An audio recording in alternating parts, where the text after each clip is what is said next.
And जब हम लोग कोर्ट जाते हैं, हम लोग इंस्टीट्यूशंस के पास जाते हैं, पहली बात तो कोई बात नहीं करता है एंड दूसरी बात हम लोग को कॉकरोच बोल देते हैं। वो हमने राजा नहीं चुने हैं, अपने एम्प्लॉयज चुने। अगर वो सही से काम नहीं करेंगे हम सवाल पूछेंगे। शायद धर्मेंद्र प्रधान जी के लिए उनकी कोई वैल्यू नहीं है, लेकिन हम लोगों के लिए है। और इसी वैल्यू के कारण हम 6 जून को शांतिपूर्वक जंतर मंतर पर प्रोटेस्ट करेंगे और धर्मेंद्र प्रधान जी के रेजिग्नेशन की मांग रखेंगे। यस, मैं अपने देश, अपने घर इंडिया वापस आ रहा हूँ। एजुकेशन मिनिस्टर धर्मेंद्र प्रधान का रेजिग्नेशन मांगने के लिए। नमस्कार, मैं हूं नीरज शर्मा और आप देख रहे हैं राजस्थान पत्रिका का डिजिटल कर्व।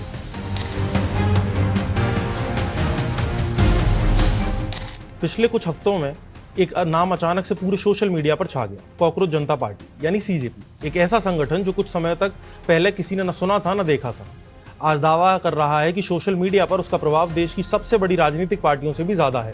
लाखों followers, viral video, media coverage और अब दिल्ली के जंतर मंतर पर बड़ा प्रदर्शन। लेकिन सवाल यह है कि आखिर सीजेपी है क्या, इसकी शुरुआत कहां से हुई और इसके पीछे कौन लोग? क्या यह वास्तव में युवाओं की एक आवाज है या फिर इसके पीछे कोई राजनीतिक रणनीति काम कर रही है? आज हम इस पूरी कहानी की पड़ताल करेंगे। सबसे पहले शुरुआत से समझते हैं। मई 2026 में सोशल मीडिया पर अचानक कॉकरोच जनता पार्टी का नाम वायरल होने लगा। संगठन के संस्थापक अजीत दिपके हैं, जो अमेरिका में रहते हैं और राजनीतिक, रणनीतिक और डिजिटल कैंपेनिंग से जुड़े रहे हैं। और कई मीडिया सोर्स के अनुसार अभिजीत दिपके आम आदमी पार्टी से जुड़े हुए थे, लेकिन फिलहाल उन्होंने अरविंद केजरीवाल के नेतृत्व वाली पार्टी के किसी भी तरह के संबंध को नकार दिया है। सीजेपी ने अपनी पहचान बेरोजगारी, शिक्षा व्यवस्था, प्रतियोगी परीक्षा और युवाओं के मुद्दे को लेकर बनाई है। कुछ ही दिनों में इसके सोशल मीडिया अकाउंट पर लाखों फॉलोअर जुड़ गए हैं। इसके बाद सीजेपी समर्थकों ने दावा करना शुरू कर दिया कि इंस्टाग्राम पर उनके फॉलोअर्स बीजेपी के आधिकारिक अकाउंट से भी ज्यादा हो गए हैं। इसी आधार पर सोशल मीडिया पर यह नैरेटिव बनाया गया कि सीजेपी अब देश का सबसे बड़ा युवा आंदोलन बन चुका है। लेकिन यहीं से पहला बड़ा सवाल खड़ा होना शुरू होता है। क्या इंस्टाग्राम फॉलोअर किसी संगठन को बड़ा बना देते हैं?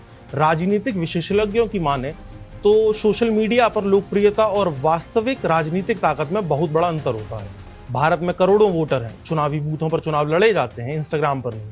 इसलिए आलोचक सीजेपी पर आरोप लगाते हैं कि वह सोशल मीडिया आंकड़ों को बढ़ा चढ़ाकर पेश कर रहा है और डिजिटल लोकप्रियता को जन समर्थन बताने की कोशिश कर रहा है।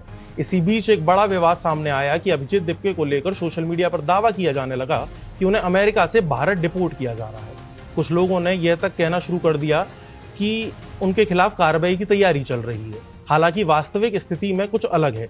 अब ऐसी कोई आधिकारिक अमेरिकी या भारत सरकार ने घोषणा नहीं की है जिसमें अभिजीत दिपके को डिपोर्टेशन की पुष्टि हो सके। हालांकि उनके खिलाफ कानूनी शिकायतें और याचिका दाखिल किए जाने की खबरें जरूर सामने आई हैं। इसलिए फिलहाल डिपोर्टेशन को एक राजनीतिक और सोशल मीडिया विवाद माना जा रहा है। कोई स्थापित तथ्य नहीं है। अब बात करते हैं उस कदम की जिसने सीजेपी को ज्यादा चर्चा में ला दिया। हाल ही में सीजेपी ने 3 आधिकारिक प्रवक्ताओं की नियुक्ति की।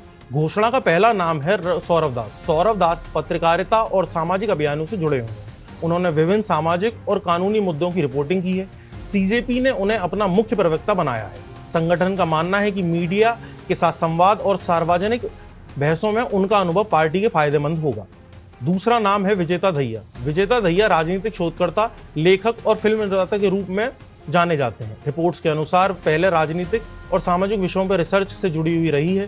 कुछ मीडिया रिपोर्ट्स के अनुसार उनका नाम यूट्यूब के डिजिटल मीडिया जगत में भी जोड़ा गया है। सीजेपी का दावा है उनकी वैचारिक और शोध क्षमता संगठन को मजबूत करेगी। तीसरा नाम है आशुतोष रांका। आशुतोष रांका आईआईटी कानपुर और विदेश की प्रतिष्ठित शैक्षणिक संस्थाओं से जुड़े रहे हैं। उन्होंने एमएनसी कंसल्टिंग कंपनी में भी काम किया है। सीजेपी के अनुसार उनकी राजनीतिक सोच और प्रबंधन क्षमता आंदोलन को संगठित करेगी। आलोचकों की नियुक्ति को अलग अलग नजरिए से देखा जा रहा है। उनका कहना है कि सीजेपी वास्तव में जेनजी युवा आंदोलन है, तो फिर पेशेवर प्रवक्ताओं, मीडिया प्रबंधन और संगठित राजनीति ढांचे की जरूरत क्यों पड़ रही है? क्या यह संकेत है सीजेपी खुद को एक बड़े राजनीतिक मंच पर बदलने की कोशिश कर रहा है? जिसके बाद सीजेपी ने 6 जून को दिल्ली के जंतर मंतर पर बड़े प्रदर्शन की घोषणा की। संगठन का कहना है कि यह प्रदर्शन शिक्षा, रोजगार और युवाओं के मुद्दे को लेकर होगा। लेकिन इन प्रदर्शन को लेकर भी बड़ा विवाद खड़ा हो चुका है। बीते दिन सीजेपी ने प्रेस कॉन्फ्रेंस में प्रवक्ताओं का कहना है कि उन्होंने धरने के लिए 7 दिन पहले पुलिस से कोई भी परमिशन नहीं ली है। 6 जून को अभिजीत दिपके इंडिया आने के बाद परमिशन लेने जाएंगे। ऐसे में देखने वाली बात यह है कि सौरभ दास तो स्वयं लॉ के छात्र रहे हैं। किसी भी ऐसे आंदोलन या धरने से पहले पुलिस की परमिशन लेना आवश्यक है, लेकिन वह खुद ऐसा करने से क्यों बच रहे हैं? तो क्या वह कानून व्यवस्था को भंग करना चाहते हैं? यदि पुलिस ने उन्हें रोका तो क्या वह विक्टिम कार्ड खेलने की तैयारी कर रहे हैं? असल में इस पूरे आंदोलन का केंद्र एक ही मांग है, केंद्रीय शिक्षा मंत्री धर्मेंद्र प्रधान का इस्तीफा। सीजेपी का दावा है कि पिछले कुछ वर्षों में नीट, सीयूईटी, सीबीएसई, एसएससी और अन्य परीक्षाओं को लेकर लगातार विवाद सामने आए हैं। कभी पेपर लीक के आरोप लगे, कभी मूल्यांकन को लेकर सवाल खड़े हुए और कभी परीक्षा प्रबंधन की उंगलियां उठी। सीजेपी का कहना है कि इन घटनाओं को नैतिक जिम्मेदारी शिक्षा मंत्री धर्मेंद्र प्रधान को लेनी चाहिए, उन्हें अपने पद से इस्तीफा देना चाहिए। सीजेपी ने इस आंदोलन के लिए ऑनलाइन अभियान चलाया। दावा किया गया कि लाखों छात्रों ने इस याचिका का समर्थन किया। यही कारण है कि 6 जून को जंतर मंतर पर होने वाला प्रदर्शन केवल सीजेपी की शक्ति प्रदर्शन नहीं बल्कि धर्मेंद्र प्रधान के इस्तीफे की मांग को लेकर आयोजित किया जा रहा है।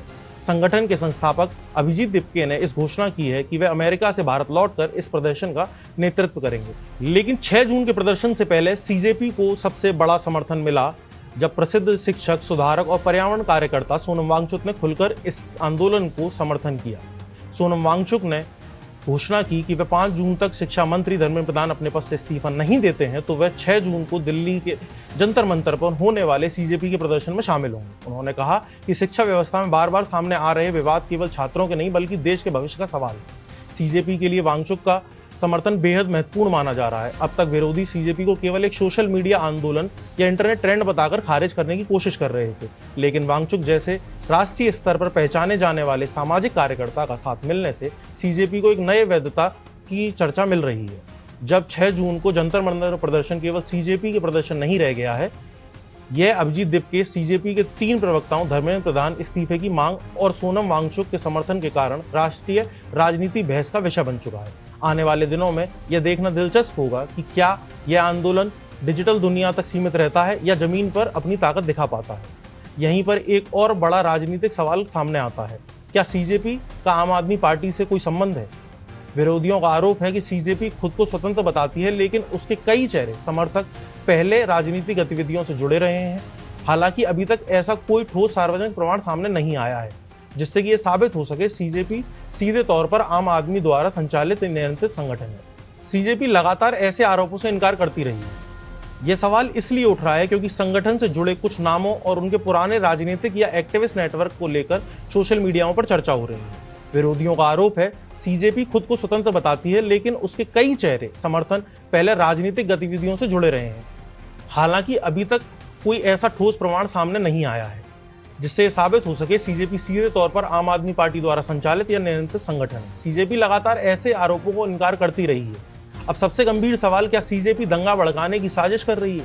सीजेपी के संस्थापक अभिजीत दिपके और उनके तीनों प्रवक्ता बार बार कहते नजर आए कि जैसे नेपाल और बांग्लादेश के जेन ज़ी सड़क पर उतर आए और सत्ता पलट के रख दी, वैसा ही करने का समय भारत में भी आ गया है। ऐसा ही कुछ बयान पिछले कुछ दिन पहले दिल्ली के पूर्व सीएम अरविंद केजरीवाल ने भी दिया था।